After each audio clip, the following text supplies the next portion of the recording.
काय मागणी येते तुमच्या? माझं नाव प्रभाकर तुकाराम कसबे गुरुजी. मी महाराष्ट्र शासनाचा 2016चा डॉक्टर बाबासाहेब आंबेडकर पुरस्कारानं मुख्यमंत्र्यांनी माझा सन्मान केला. आमच्या मेडशिंगी ग्रामपंचायतीच्या ढिसाळ कारभारामुळं लोकाला पाण्यापासून शासनाच्या विविध योजनापासून वंचित राहावं लागतं. आज आम्ही अनेक वेळा अर्ज देऊनसुद्धा ग्रामपंचायतीनं दखल घेतली नाही. बऱ्याच ग्रामसभेमध्ये आम्ही काही प्रश्न मांडले. गावचे सरपंच असतील, उपसरपंच असतील, बॉडी असेल, ग्रामस्थांनी भरभरून प्रतिसाद दिला. त्या अडचणी सुटल्या पाहिजेत म्हणून सांगितलं.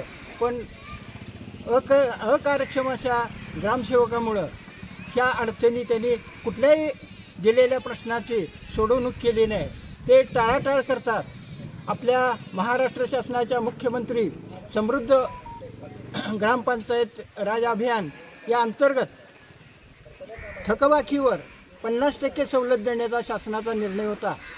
परंतु त्या परिपत्रकामध्ये शासनाच्या निर्णयामध्ये सवलत हा शब्द होता आणि केवळ त्या शब्दाला धरून आमच्या पाटील ग्रामसेवकाने ही सवलत आहे, याला सवलत म्हणतात, 2 हप्त्यात पैसे भरा, अशा प्रकारचा गैरसमज लोकात निर्माण केला.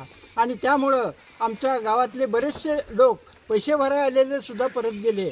आणि त्यामुळं या शासनाचा जो उद्देश आहे की प्रत्येक ग्रामपंचायत ही थकबाकीमुक्त व्हावी, हा हेतू सफल झाला नाही. आणि त्यामुळं आमच्या गावातसुद्धा मी स्वतः या अभियानाचा प्रचार केला. स्वतःची गाडी लावून पुकारलं, निवेदनं दिली. आणि त्यामुळं शेवटच्या 8 दिवसात जवळजवळ 5-7 लाख रुपये ग्रामपंचायतीचा थकीत निधी वसूल झाला. यामुळं ग्रामपंचायतीला फायदा झाला, त्या ग्रामस्थांना त्याचा फायदा झाला. पण अनेक लोक भरणारे होते, परंतु यांच्या गैरसमजुती केल्यामुळं हे अभियान अयशस्वी झालेलं आहे. सध्या गावात पिण्याचं पाणी शुद्ध दिलं जात नाही. लोक आरओचं पाणी नेतात. दररोज 20-30 रुपयाचं पाणी प्रत्येकाला न्यावं लागतं. ग्रामपंचायतीचं काम आहे पिण्याचं पाणी पुरवणं, पण अनेक वेळा मागणी करूनसुद्धा पिण्याचं पाणी दिलं जात नाही. त्याचबरोबर वाडी वस्तीला कसल्याच प्रकारचं पाणी नाही. वाडी वस्तीचे लोक गावात येऊन 2-2 किलोमीटरवर नेऊन कॅन भरून सायकलवर, खांद्यावर, मोटरसायकलवर पाणी नेतात. त्यामुळं पिण्याच्या पाण्याची सोय झाली पाहिजे, अशा प्रकारची अनेक दिवसाची मागणी आहे. परंतु त्याच्याकडेही या ठिकाणी दुर्लक्ष केलं जातं. या ठिकाणी स्वच्छतेचा अभाव आहे. या ठिकाणी असल्याने पिण्याच्या पाण्याचे पाईपलाईन आहे, नळपाणी पुरवठ्याची, त्याचे जे वाल आहेत ते लिकेज आहेत, त्याच्यामध्ये पाणी साठतं आणि कचरा साठतो आणि तसं पाणी सोडलं जातं. त्याचं शुद्धीकरण केलं जात नाही, त्याच्यामध्ये टिशेल टाकलं जात नाही.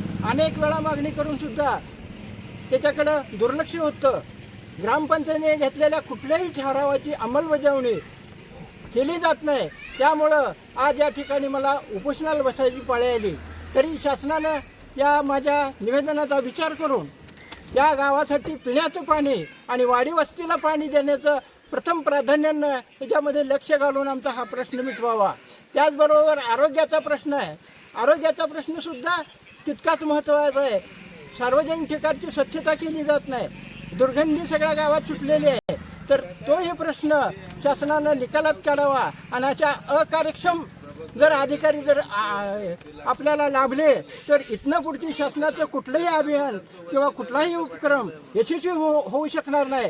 त्यासाठी या पुढच्या काळामध्ये कुठल्याही ग्रामसेवकाने असू द्या किंवा कुठल्याही अधिकाऱ्यांनी अशाकडे दुर्लक्ष करण्याची प्रवृत्ती निर्माण होईल, म्हणून त्यांना निलंबित करून त्यांची चौकशी करावी, अशा प्रकारची मागणी ग्रामस्थांच्या वतीने मी करत आहे. धन्यवाद. जर तुमच्या या मागण्या पूर्ण नाही केल्या तर पुढचं पाऊल काय असणार आहे तुमचं? या जर मागण्या आमच्या नाही पूर्ण केल्या तर आम्ही आमरण उपोषण, साखळी उपोषण अन्य मार्गाचा आम्ही वापर करून हे मागण्या पूर्ण करण्यासाठी ग्रामस्थ प्रयत्न करतील. आपण आमच्या या उपोषणस्थळी भेट दिली त्याबद्दल मोरे सर तुमचं मी मनापासून